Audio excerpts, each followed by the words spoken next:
Hello and welcome to another TraceCloud tutorial. In this video, we'll cover how you can define folder hierarchy, organize requirements, and then manage that.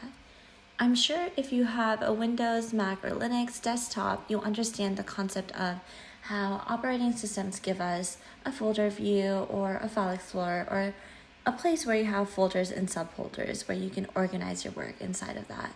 TraceCloud provides a very similar concept. And let's start by opening my demo project.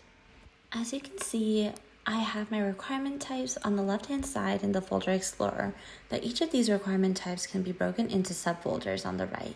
It helps me better manage and organize my requirements.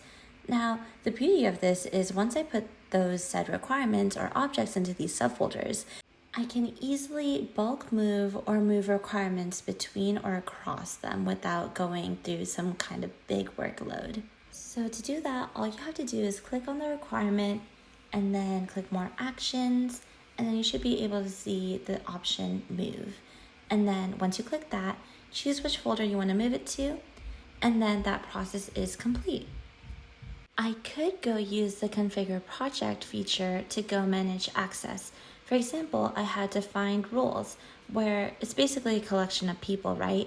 But for each role, I could edit the privileges where I say members of this role can go get access to this folder or this subfolder or what they can do within the project space.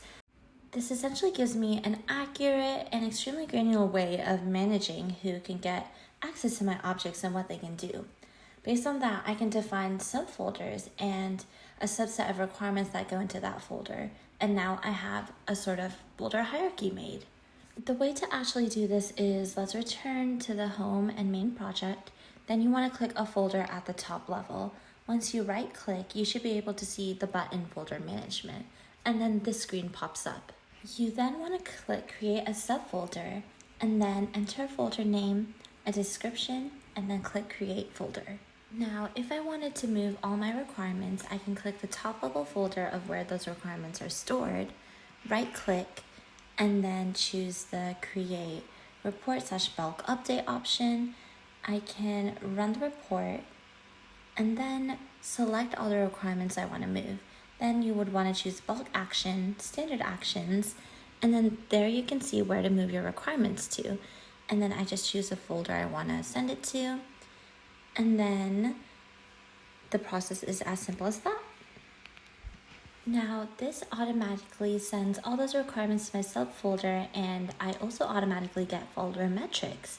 And this tells me how many requirements are there, whether any of them have suspect downstreams or upstreams dangling, and just gives me all the information in this metrics folder. If I were to click any of these, for example, pending approval, it should show me the list of requirements that are pending my approval. There are times where you would want to run a report that include everything, and that concept is honestly very simple. All you have to do is, again, right click, create a report, but in this case, you just have to say, I want to include every requirement in this subfolder. And when you run it, that report pretty much gives you the entire data set and every single requirement. So you can see that you have all your objects that exist, not just in this folder, but pretty much in every single subfolder that folder has. I hope this helped, and this is the end of this tutorial. Again, if you have any questions or need any help, don't hesitate to contact support@tracecloud.com.